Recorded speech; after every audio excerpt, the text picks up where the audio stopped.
So what should you do when you get a new deck of tarot cards? A lot of people say that you have to be gifted a deck of tarot cards. No, you don't. That's not the truth.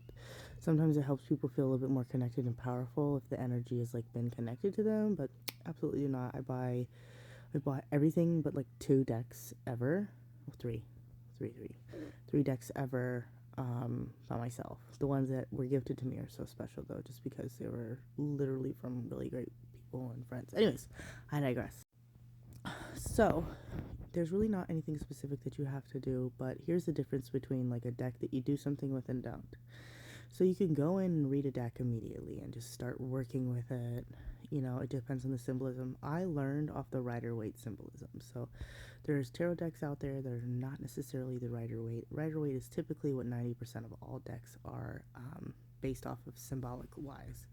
So with that, any Rider-Waite deck I really can read really well, just because the symbolism is literally there and it's like a flashcard. Like the image triggers all of the information that I've learned on each card, right? But if you don't have those, or even if you have a Rider-Waite deck and you don't know the symbolism, I keep a deck on me at all times. I keep that thing on me at all times. No, but I always keep a deck in my purse. In my new decks, I sleep with under my pillow, and I carry it around with me everywhere. I just continuously do that with my main decks as well. But the best thing that you're gonna do to connect with a deck is to use it. Use it, use it, use it. The more you read from it, the more you will connect with it. And you can like learn the meanings of the cards, right? But here, let me drop some knowledge on you. Even if you know the meanings, you can use 2 different decks and one deck will work better for you, because a deck is not just a tool to like read card meanings, right?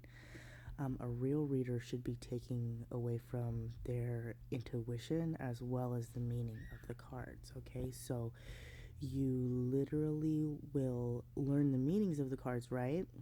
But it's used as a channeling tool. So that's why like you see like some mediums, they're like doing circles on a piece of paper, or there's somebody always doing something with their hands, because when you're channeling energy, it's like this crazy influx of energy, and it comes down, and you gotta be like, you want to be doing something with yourself. And that's why when I'm on live, you guys see me, I'm like hyperactive as hell. It is the ADHD, but it's like I will sit there and I'll be channeling. Sometimes my words come out so fast that I can't keep up with them. I sound like, you know what I mean? And people are like, but it's really just channeling. So, that being said, the deck works as a channeling tool. So you're flipping, you're like, oh, you know, lies, dishonesty, and trickery, and like, oh no, that was he's not doing lies, dishonesty, and trickery. He's just being very stubborn. And then you flip another thing, and it's like, good times are coming to you soon. We see Scorpio energy, blah blah blah, right? But when you're really flowing, you look at it and you're like, lies, dishonesty, and trickery, and then you feel from your spirit like, oh, and it's like, but you know, this is how it, and you're flipping. Everybody reads cards differently. Some people can take 3 cards out and read it and have a whole reading. I use the whole deck. I've always used the whole deck. I just flip, flip, flip, flip, flip. Because not only is it a tool, but it is a channeling thing. That's what I wanted to share.